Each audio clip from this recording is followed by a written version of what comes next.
Si Makita lang meron nun. Sinasabi mo 50 years? Kahit nasa heaven ako, makita pa rin ako. Yung culture kasi nung Japanese, the way they do things, na nakita ko na-apply nila in manufacturing yung tools. Po, para sa safety po nating mga end users, sa mga gagamit po. And also para ma-optimize po natin yung investment po natin sa tool. Kaya nga lolo na eh. Tulad ko lolo na. Para hindi ka mabiktima ng fake Makita. Buy from an authorized dealer. Kung fake siya or hindi. Pwede mong sabihin, the price is too good to be true. Pero kung wala kang alam sa Makita product, hindi mo alam yung presyo. Hindi ako nagsabi niyan, ikaw. Okay. Cupid, gamit niya, pana. Ikaw po. Gawin kong di baterya yan. Thank you. Thank you po. Thank you po. Thank you, Magandang araw mga ka-tools! Welcome back to Philippine Tool Talks. I am Tin. And I'm Sophia, and today's episode is one we've been truly looking forward to. Remember, Ma'am Tin, when we were anticipating the brands we're going to have in this podcast, ito yung brand na talagang inaabangan natin. Yes. Dahil maraming Pilipino na ang ginagamit talaga nilang brand when it comes to real job site work is this brand. Ito yung napagkakatiwalaan talaga. But that trust is not built only by the Japanese engineering that it is. It is also built by a family-founded business here in the Philippines that has carried the name for 53 years. This is Makita. For nearly 7 decades, CLK Super Tools Depot Incorporated has been part of the Philippine hardware industry. Founded in 1957, the company started distributing Makita in 1968 and later distributed Makita, became the exclusive Philippine distributor in 1973, creating one of the longest brand partnership in the country. And to tell that story, I am here today with Miss Althea Liwanag, the product specialist, Sir Jean Mariano, the service manager, and Sir Steven Bernas, the product tech head at CLK Super Tools Depot Incorporated and Makita Philippines. Welcome po to Philippine Tool Talks. Welcome! Welcome po. And today, like always, syempre, gusto rin namin makilala yung mga tao behind the brand and of course, the partnership of Makita and CLK here in the Philippines. So, ladies first. Let's start with Miss Althea Liwanag. So actually, the funny thing is, I actually studied accountancy and shifted to tourism where I graduated magna cum laude. So this tool industry is a totally different path for me. So at first, I've been doing digital content strategy wherein nag-explain ako ng mga technical side ng tool into turn it to creative media. So along the process, yung knowledge ko about the power tools is nag-grow, and I eventually became part of the product technical team where I am under by Mr. Steven Bernas. So along that process, siguro ang na-adapt ko is because I'm very willing to learn and to adapt new things, different path for me talaga.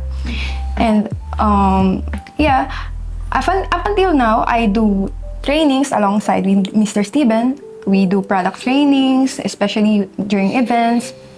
Yeah, I think that what really taught me now that I am here in the company is that being inexperienced doesn't really mean you're incapable. Yeah, because of course I have I am trusted by my very supportive manager. Kaya nagagawa ko now itong work na to. That's why I can talk with you right now. That's very interesting na you have a unique path and look where it brought you. Now, are you enjoying this? Yes, of course. job? Of course. Very challenging, actually. Yes.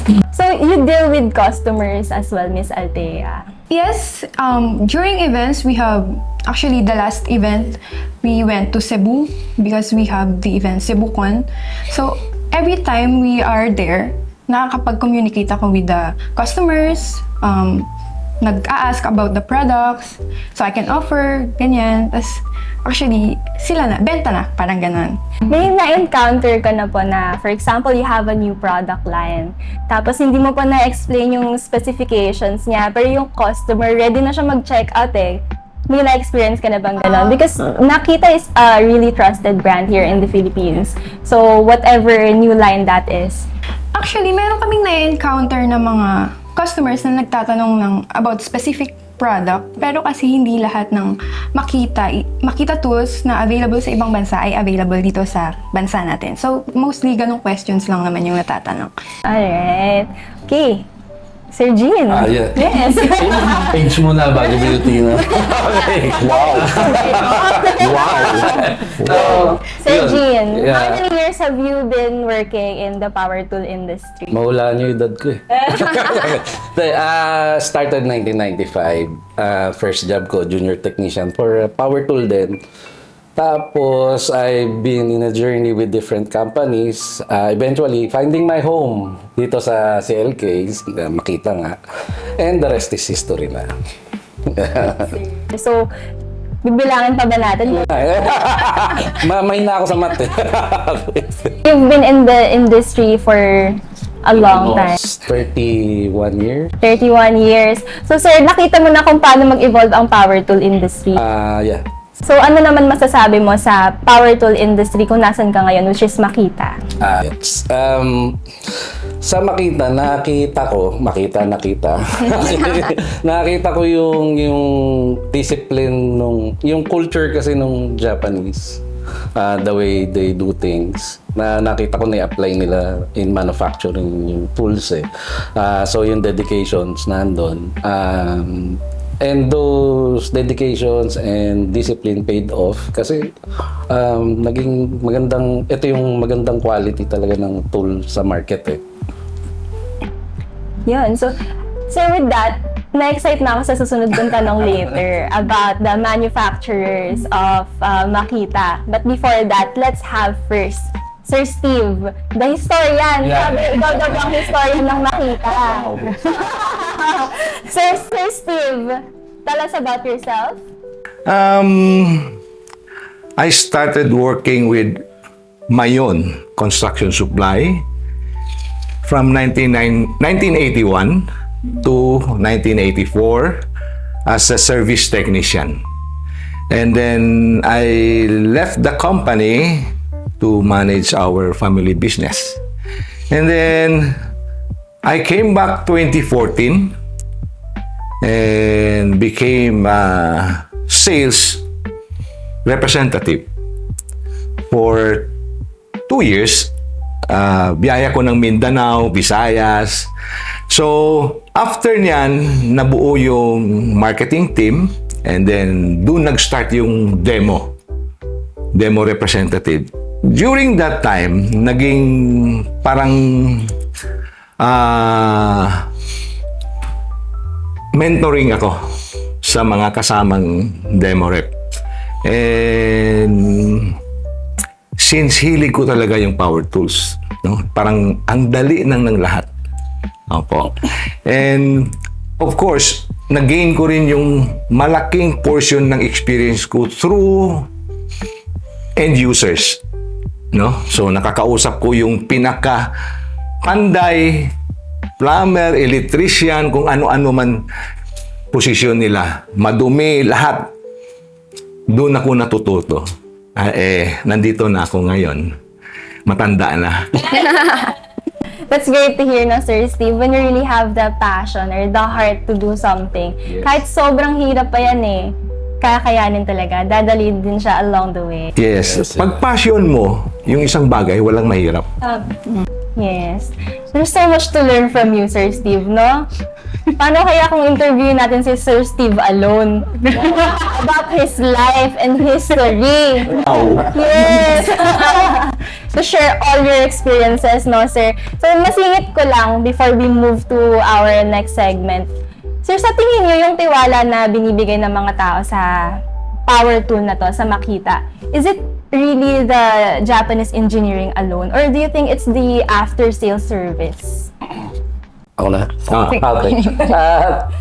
Para sa akin kasi, it comes along eh. Hindi pa pwedeng, oo, maganda yung brand, pero kung wala kang after-sales support, magpe-fail din siya. Kasi one of the pillar para maging successful brand ka is after-sales.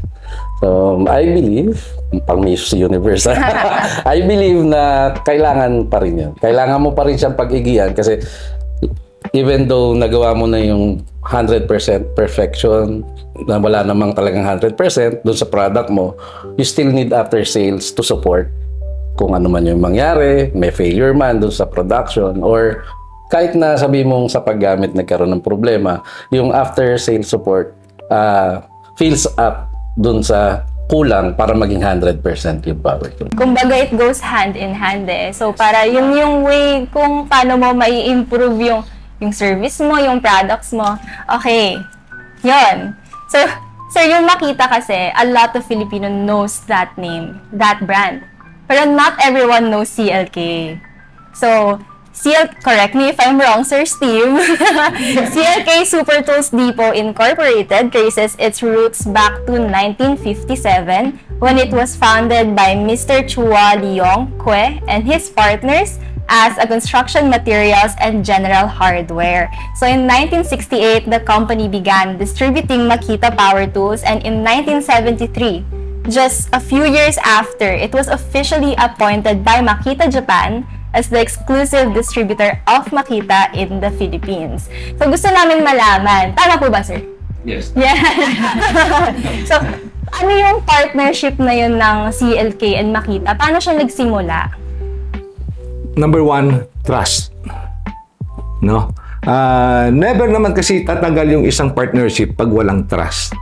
Okay? And then, siyempre yung effort ng founder. And then, that time, si Mr. Sio, isang haligi ng Mayon Construction. Siya yung pinakaunang sales na umikot and nag-introduce sa buong Pilipinas ng Makita. Yes.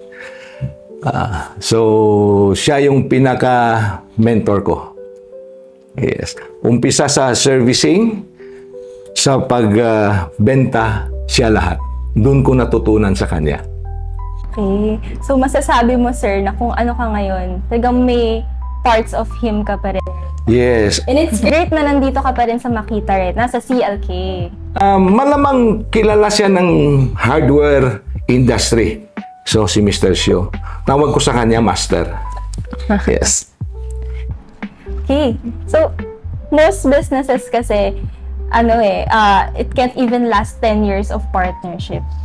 Correct? But Makita and CLK, for over half a century na, 53 years. So, that's really a good thing, no? So, next question, sir. What do you think, aside from trust, what do you think has allowed that partnership to stay in the country? Kasi not everyone knows naman yan eh, yung partnership na yan eh. So, what else po, sir? Nung nag-join ako sa CLK, siyempre, pansin ko, nakita ko kung paano siya tumakbo. Paano naging strong yung relationship, partnership between Makita Japan and CLK. Of course, syempre, being the manufacturer, being the principal, meron kayong mga goals, meron kayong mga tinitignan sa negosyo nyo. And CLK has been very supportive to those goals. Any plans ng Japan, we make sure na ina-execute namin. So, wala namang masama dahil lahat ng pinlano ng Japan is for the good of the brand. So, what we do, we make sure na na-execute namin siya properly with the help of the marketing team, the service team. So, yung buong team ng CLK has done their effort, contributed effort para magawa siya. That's good no, sir. Kasi the pioneers of CLK talaga, they go hand in hand with Japan. But what's interesting is yung pag-maintain, pag-sustain yan up until now. Yes. Yes, okay. So, with that, sir, you mentioned kanina, manufacturers. Kumbaga, like Miss Althea said, ang iba yung product line ng Pilipinas compared sa ibang bansa, or not every products in other countries meron sa Pilipinas. It's because there are different manufacturers globally. We have one in Germany, in US. Do we have in Thailand? Do we have a manufacturer? We have a manufacturer in Thailand as well. Ano na lang po sa tingin nyo yung nagme-maintain ng integrity ng Japan? Kami. Well, number one, yung nasabi ni Sir Jin kanina is yung after sales. No? And kung titingnan mo yung SKU, tools only, except those variants ng bawat SKU, nasa mga more or less nasa mga 600 plus variant. No? Angle grinder, drill, rotary hammer, demolition hammer, breaker, common tools yan para sa kay Makita. Kahit na yung mga tools na yon, maraming SKU. Ibig sabihin, kahit yung rotary hammer, pwede namin i-recommend sa company, sa end user, DIYer man siya o kahit backyard worker. Marami kaming pwedeng pagpilian na mag-suit talaga sa kailangan nila. Hindi nila kailangan ng mas malaki kasi ito lang yung ginagawa nila. Hindi nila pwedeng bilhin yung maliit kasi ito yung ginagawa nila. So, in short, sa sobrang dami, kami mismo yung lumalapit sa kanila. And yan ang isang direction ni Makita Japan. Kahit sila, all over Asia, all over the world, basta merong Makita, we go directly sa end user, nakikipag-usap kami, anong concern, anong mali, and then we report back to Makita Japan para ma-improve nila yung product. Correct. With regards naman dun sa manufacturing naman, yung policy, yung discipline na ginagawa sa Japan, we make sure na the same is applied dun sa manufacturing all over the world. How are we sure kung totoo? First thing is ISO certified kami. So yung ISO certification makes it clear na yung process from the raw material up to the finished product is following certain rules and standards. So yun, that's why sure kami kung saan man siya ginawa, saan lupalop man ng mundo, the standard of being the manufacturing leader in power tools sa Japan is na-share din sa ibang manufacturing plant. So, kung sakaling magkaroon tayo ng questions, paano yung China? Kasi normally it's the question ng marami. Pag sinabi mo China, mahina ba? Hindi siya, it doesn't follow. Kasi kahit ginawa sa China, as long as you own the company, you maintain the same standard kung ano yung ina-apply sa Japan. Unlike yung mga OEMs, yun yung mga ginagawa lang, pinapagawa lang, they do not own the company. So yung policies, yung mga yung standards, wala silang sinusunod. Okay? Okay. Yun, nasagot talaga ang tanong kasi maraming Pilipino pa din talaga na tinitignan yung quality ng isang produkto based on the country of origin. Yes. Right. Okay, let's now focus on the product itself, the quality of the product. So the tagline is, it's what's inside that counts. So can you tell us about that, Miss Althea? Okay, it's what insides that counts. Actually, it was a tagline before pa, but we transitioned into it's all the power you need. So basically, Makita tools is very powerful. Hindi lang siya powerful when it comes to heavy industrial applications, no? We also scale that same engineering into medium standard constructions down to mga basic occasional DIY use. So yung tool namin, hindi po siya just for the heavy duties applications. So we cater almost all applications, especially here in the Philippines, na pwede talaga siya sa mga end users in any task po. So that engineering po sa loob ng tool namin, we have like, it is very innovative talaga ang tool namin because we have this what we call the smart digital communication sa battery. We also have high efficiency brushless motors, specialized features, mga safety features katulad ng mga AFT, AVT, XPT, and such. So yung mga engineering po na yun ay cater po para sa safety po nating mga end users, yung mga gagamit po, and also para ma-optimize po natin yung investment po natin sa tool. So basically, ganun po yung sa tagline po namin, ang cater niya. Taking off dun sa Keteya, so yung what's inside, that counts. So kung halimbawa, yung nando sa loob ng isang power tool is an electric motor, and then outside, nilagay mo 700 watts ng power. What's inside that counts. Paano natin na-sure na yung laman sa loob, siya yung tamang nakasulat sa labas? We undergo certain certification also from American National Standards and EPTA, European Power Tools Association. So we make sure na yung mga power tools na din-distribute worldwide passes those certifications. So kapag sinabi namin what's outside, is dapat sure yun na yun yung inside. Tama. So kung ano yung nasa labas, yun din yung nasa loob. Maraming mandaraya na na mga lumalabas ngayon, 'di ba? Lalagay nila yan 900 watts, pero how sure are you na yung laman sa loob is 900 watts? Okay, so now na alam na natin yung Makita legacy. And I have this question po na everyone is waiting for, especially po for buyers na gusto malaman po yung Parang kaya kaban ako, tinititigan mo. Tinititigan mo. So, sir, one question that many buyers have whether to choose between LXT 18 volts or yung XGT 40 volts max. I prefer si Sir Steve sumagot. Okay, Sir Steve. Really? Difference between LXT and XGT. Something that we wanna know first po. What's the difference between the two? Yung LXT 18 volts. To make things short, LXT is from light to medium.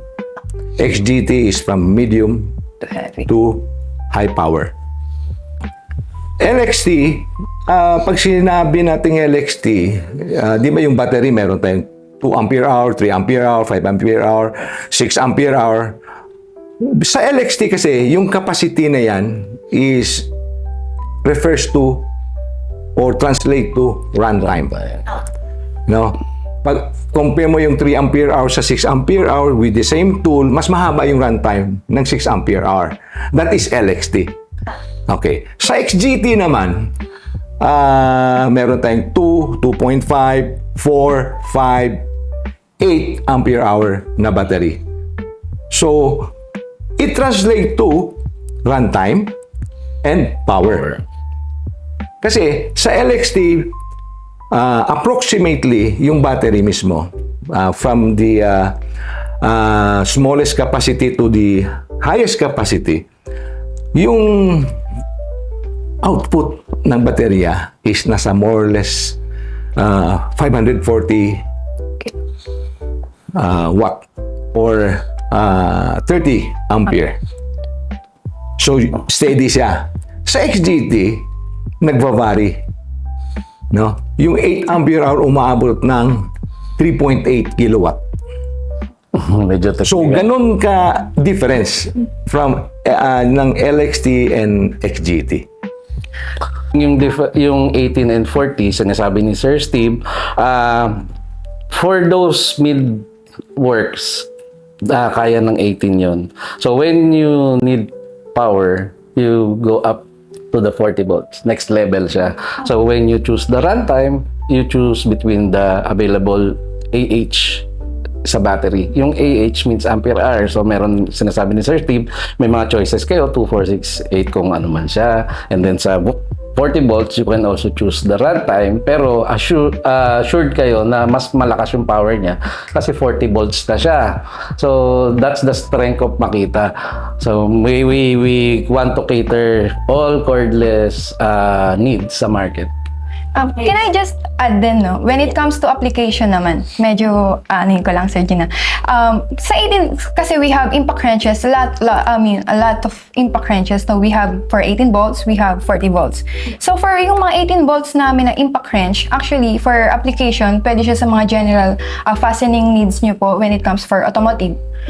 Yung power niya po, pwede po siya doon. So, yung 40 volts po namin is for heavy, mga structural steel bolts, mga truck assembly na. So, kung mapapansin niyo, yung power po ng 18 volts namin at yung 40 volts namin na impact wrench ay for different application talaga siya. So, yung 40 volts po namin is pang malalakas po talaga na fastening. So, bagay po siya sa mga truck assembly when it comes to impact wrenches. So, ganun lang kung i-explain lang po namin by applications. And for those naman, for the beginners naman, we also have the 18 volts LXT Basic. We call it basic kasi medyo affordable yung price niya compared dun sa regular LXT Basics. Though meron lang ilang mga features na hindi siya na-feature dun sa platform na yon. Pero it's an entry level. And then from there, you can decide to move upward. Actually, sir, yun po yung next question. Oh, no lang. Sir, so bale, for beginners po, mas maganda kung siguro mag-start po with LXT. Basic. Yeah. Okay. Then, depende po siguro kapag mag-upgrade na sila, mga ganon. Okay. So, for many contractors po, kasi madami nating collector ng mga LXT 18 volts. So, tingin nyo po, sir, how should they decide if it's time na to upgrade to XGT? Or better po ba na stay na lang muna tayo sa LXT? The expert natin. Wow!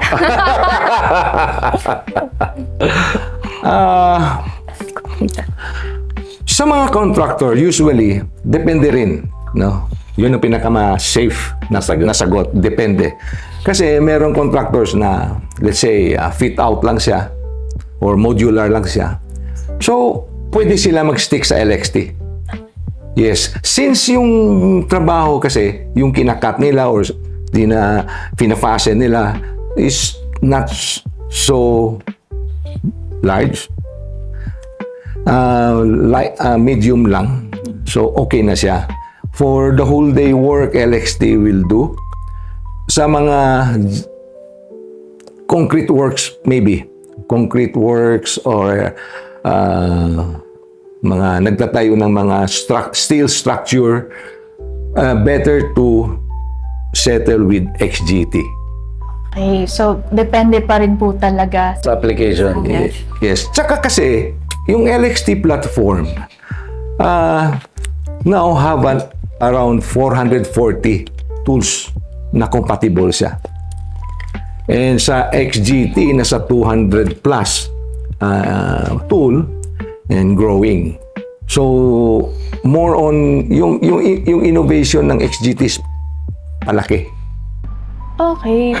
Until now po ba nag-grow pa rin po yung LXT? Yes. So, tuloy ang innovation, LXT, tuloy din yung XGT. So, different yung application. So, from, halimbawa, you have the basic, tapos you feel na merong power tool na mas dapat capable of doing the job, pero it falls on the same platform, sa 18 din siya, interchangeable naman yung battery. So you can interchange the battery dun sa mas upgraded power tool na nasa 18 volts platform. Yes. As sabi ni Sir Jin, yung LXT basic, yung battery na yun, pwede mo gamitin sa lahat na LXT. And yung LXT tool, basic, pwede mo rin gamitan ng LXT standard. So that's one strength ng Makita, yung ecosystem ng mga platforms. Buhay, nagmo-move siya, pwede siyang gamitin saan, continuous innovation, continuous na pagbabago, and then the same applies sa 40 volts. So, yung lahat ng 40 volts, interchangeable yung battery. Ang kagandahan din kasi niyan, you can use it to different category. Kasi pwedeng for, yung battery mo is gagamitin mo for screwing. So we have also the same tool with the same battery rin for OPE, cleaning. So kung marami kang application na pwede yung isang battery lang talaga. Okay. Ano question po? Yung tool po ba ng, let's say, LXT tool, pwede po ba siya gamitin ng XGT battery? No. No. No. Okay. As in, Yes. Plus, LXT, XGT. Hindi sila bati. okay. So now, since we've already talked about the tools, let's talk about something important po, which is yung trust na na-built sa Makita. Okay, so for many Filipino contractors po, Makita po yung pinakaunang power tool nila na pinagkakatiwalaan. First that they ever own. So, why do you think the brand has earned that kind of loyalty across generations po since ilang years na po si Makita in the market? Well, yung iba lolo na. Yung tools buhay pa. Okay. So, we're talking about 35 years, 40 years. And pag nasira siya, 40 years ago yun may pyesa pa kami. Yeah. Yes. May pyesa pa kami. So,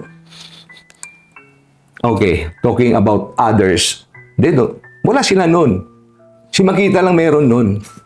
Okay, so sir, si Makita, kahit, let's say, phase out na, Yes. Yes. Oh. that's very nice. So, Kaya nandito pa ako. Alam mo, Sir, Miss Tin, add ko lang kasi nabasa ko talaga to sa mga reviews ng mga Makita users Napapamana pa nila yung mga power tools. Kaya nga lolo na eh. Tulad ko lolo na. okay, sir, so since, ayun po, sobrang tagal na ni Makita in the industry, ayun, sobrang dami na pong peking tools in the market na sinalpakan lang ng Makita name. So, ano po yung, sa tingin yung biggest risk ng mga buying ng peking Makita tool na ma-experience ni user? To be safe, no? Para hindi ka mabiktima ng fake Makita. Buy from an authorized dealer. Like, Sa inyo. si KHM. Ano nga yung store nyo? Mega tool! Yan. Kailangan may tono. KHM Mega Tools. Hindi ako nagsabi niyan, ikaw. Okay. So, yun lang po yung pinakasolusyon. Kasi, kung hindi ka taga Makita, you cannot tell fake siya or original.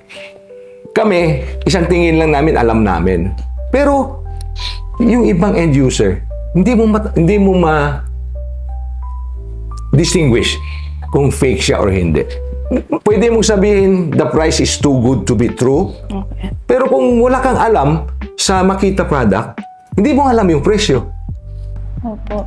Pero sir, ano po kaya sa tingin niyo yung way, like easiest way to spot yung peke versus the original?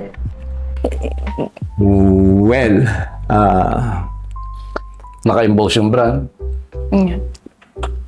Okay. before, Hindi siya sticker. before sticker lang nilalagay. Ngayon, pati yung kaha. Pati yung emboss kuha na rin. Walang imposible sa panahon na ngayon.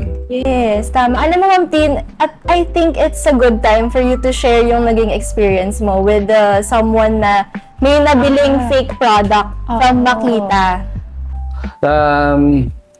To share lang din.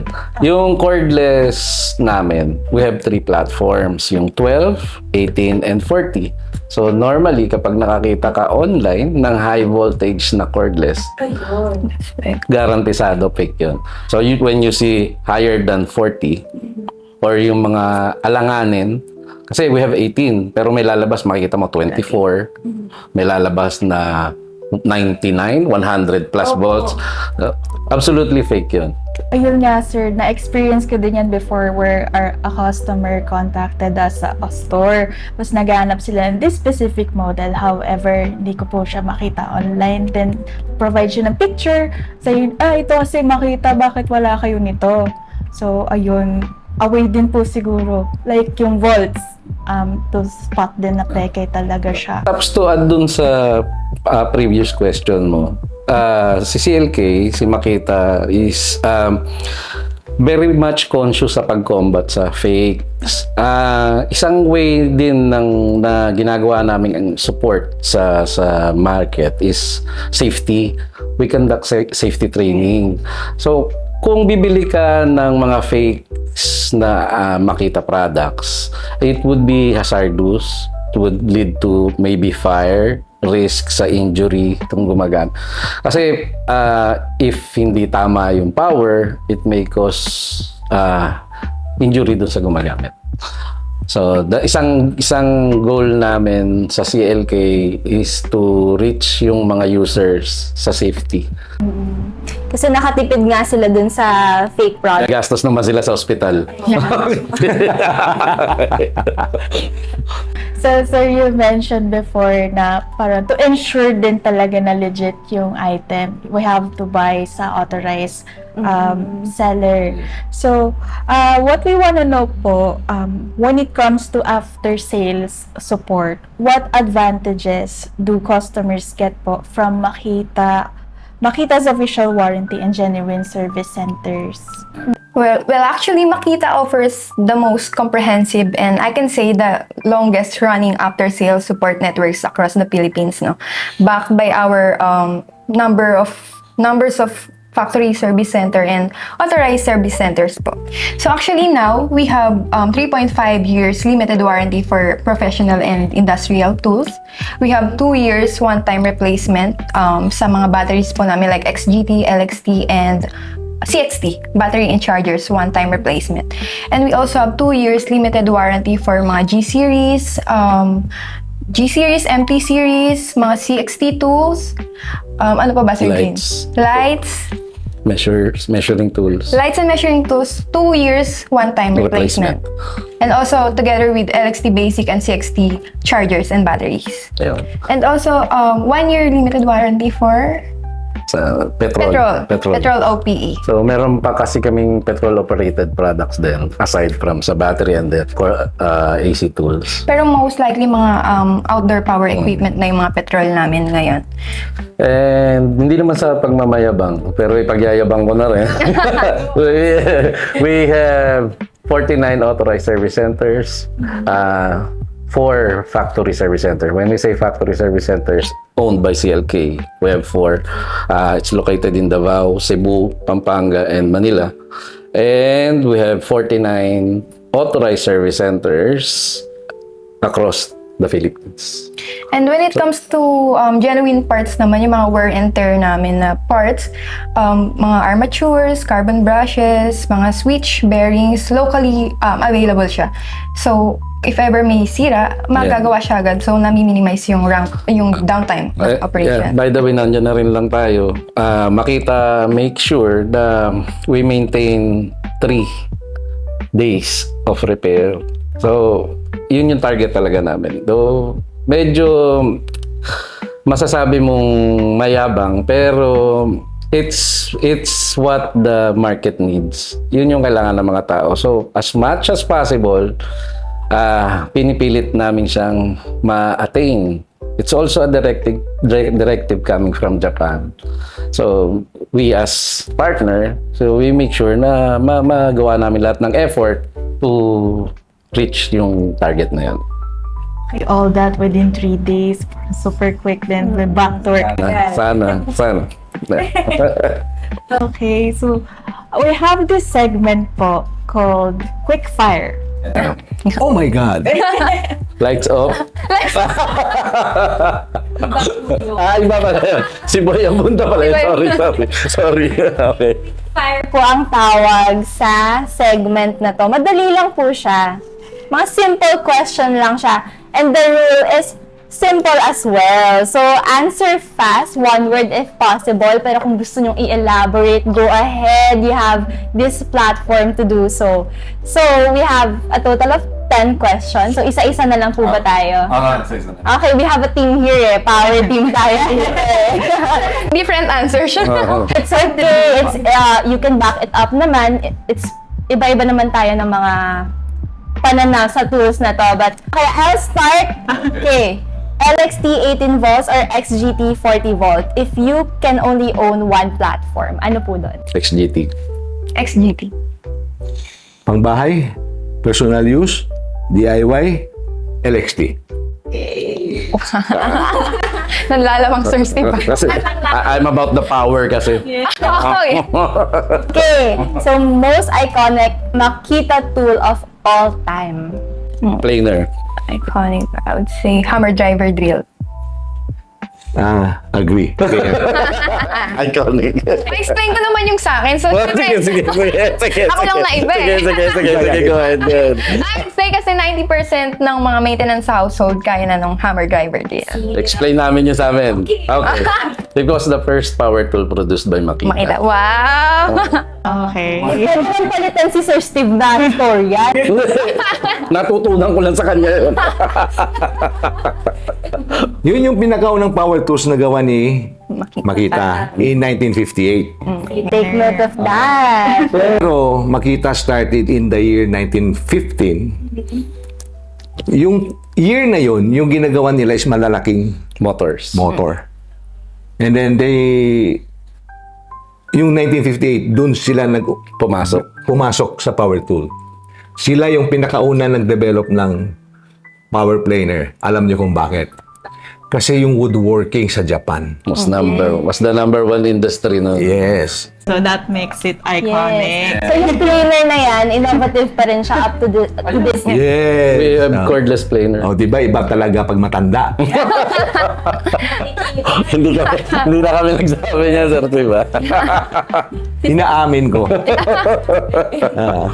Okay, now, ito talaga yung tanong na pinagdedebatihan pa rin until now eh. So, corded Makita or cordless Makita? Cordless. Cardless. Depende. Mag-explain ka, Sir Steve. Ikaw mag-explain. For example, sa fabrication, manufacturing, stationary siya. yeah. Continuous yung gawa. So, it would be better to use corded. No? Pag nasa labas ka, no? Heavy industry ka, or for example, sa construction, hindi ka pa nakapag-apply sa Meralco ng kuryente. Hindi ka makapag-start. Cordless. Yun. Pero for personal use. Sir Steve. Hindi.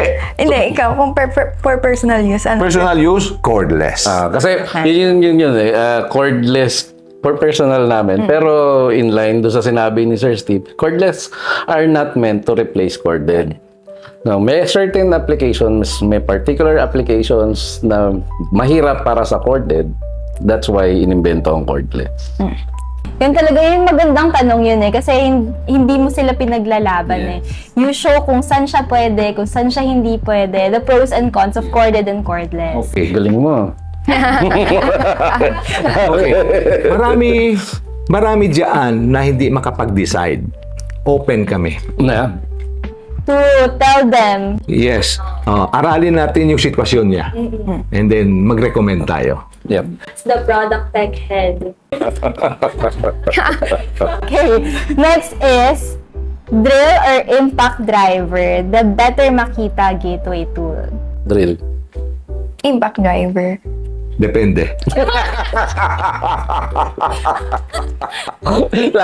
Laging may neutral. Dapat yata dito ka sa gitna namin. Sir Steve represents yung mga hindi rin makapili. Which is which. So, Sir Steve, bakit depende? Iba kasi yung drill. I mean, Iba ang yung application, iba din yung impact driver. Di ba? So, may things na kaya gawin ng drill, okay na. May things na hindi niya kaya. For example, mga malalaking lug screw or kailangan ng malalakas na torque, mag-impact driver siya. So, depende. Oo, depende. Kaya, kung kailangan nila tulong namin, open kami. Tanong ko kami ni Sir Steve kanina, ano to, yes or no lang ba to? Or pwedeng depende? Hindi kasi ang hirap eh. Gagawa kayo ng isa pang segment. Isang, anong tawag nyo dyan? Quick fire. Quick fire at saka isang depende fire. Depende fire to Okay, that makes sense naman, di ba? Okay, again, depende siya sa gamit. Yes. Okay, ang next question natin is, ano ang unang... Depende. Wala pa. Okay. Question na to, walang depende dito. Ewan ko na lang kung may depende pa din sagot si Sir Steve dito, no? So, Sir Steve, ano ang unang makita tool mo? Ako, Yes. siyempre, cordless drill. Sir Jean. Drill din. Ako wala pa, pero I'd like to have a vacuum. Ayun, gusto ko din yung vacuum dito. Ang ganda, di ba? Feel ko mga girls talaga vacuum ang gusto eh. Talagang kayo yung maglilinis, kami yung maggagawa. Kaya ganun eh. Meron din for us. Tas, Okay, next question. Most counterfeited Makita product. grinder. Yeah, grinder. Drill and grinder. Multik na magdepende. Akala ko nagde-depende. Okay, explain mo, Sir Jean. Ha? Di, Basta grinder article. kasi, sa lahat ng brand, sa lahat ng power tools, grinder would always be the hero product. So, yun yung pinaka-ginagaya. So, ngayon naman, most sold Makita tool of all time in the Philippines. Yes. Okay, Sir Jean. Pinakamaraming bentang makita. Dami na benta, sir. Yung tool, Yes po. grinder. Grinder. Okay, so, after 53 years, one word that describes CLK and Makita partnership. Ako ba? Parang hirap na. Okay. Harmonious. Bonus. I would say, a legend. A legend. Hindi ko alam eh. Tapos na si Sir Steve. Okay, yes or no question. Will the next 50 years still be Makita? Yes. Yes, course. absolutely. Of course! Absolutely! Absolutely. Still makita today and tomorrow. In the future. Sinasabi mo 50 years? Yes po. Kahit nasa heaven ako, makita pa rin ako. May naririnig kayo nagdidrill sa taas si Sir Steve yun. Gagawa siya ng harp ng mga angels. Blasted ang makita. Kung si Cupid, Yan. gamit niya, pana, Ikaw po. gawin kong di baterya yan. Battery operated, Sir Steve. Battery operated. Oo! Cordless na sa hanggang heaven. Okay po. So, before we end po, we wanna know po, what's your direct message to Filipino contractor, electrician, woodworker, and tradesman watching this episode? Here's your camera. Okay. Simple message. Makita have so many SKU, many kind of tools. And marami diyan hindi common sa inyo. No? We're here to help kung paano natin mapabilis yung trabaho nyo, mapaganda. And how to do it, just book a demo. Pupunta kami, mag-ocular kami, titingnan namin yung ginagawa nyo. Magtatanong kami sa mga end user nyo, anong difficulties na encounter nila doing that thing. And we'll try our best na makatulong by recommending the right tool. Kaya. Ay, sorry, na-distract ako. Na-distract ako kay Sir Aaron. So, yun po, actually, you can invest on us. We are proudly to say na makukuha nyo po yung worth ng money po na mai-invest nyo sa amin because as Sir Steve said po, we cater different services po after sales support. Hindi po kayo magsisisi. Yan. Okay. Makita has always maintained yung quality ng power tools. CLK has maintained the partnership and gave all the efforts to maintain the leadership with regard to power tools. Ngayon, naka-focus kami on how to educate users You can book us a demo, sabi nga ni Sir Steve. We can do also product presentation. We can do also on-site repairs. And we can also lend you the tool for those in doubt. You can try the tools from our FSCs. You can go to our FSC, try the tool if it's the right tool for the job you want to make. You can check out lahat yung mga sinabi namin, pati kasama yung lahat ng authorized service centers, lahat ng authorized distributors sa buong Pilipinas, including si KHM Mega Tools. Ang aming website po ay clkmakita.ph. Miss Althea, Sir Jean, and Sir Steven, thank you po so much for sharing the CLK and Makita story with us today. And to everyone watching, if you want to explore the full Makita lineup, find an authorized dealer, and get genuine service, the links are in the description below. You can also follow them sa social media like Facebook. Yeah, it will be linked on the description below. KHM Mega Tools is proud to be one of those authorized Makita dealers, and we're proud to be part of the story that goes back to 53 years. At para sa mga Pilipinong manggagawa, sa mga contractor, tradespeople, this episode is for you. And as per Sir Jean, it's what's inside and outside that counts. Thank you so much until our next episode. Thank you. Thank you. Thank you po. Thank you, Sir Jean. Thank you, ma'am. Thank you so much. Thank you.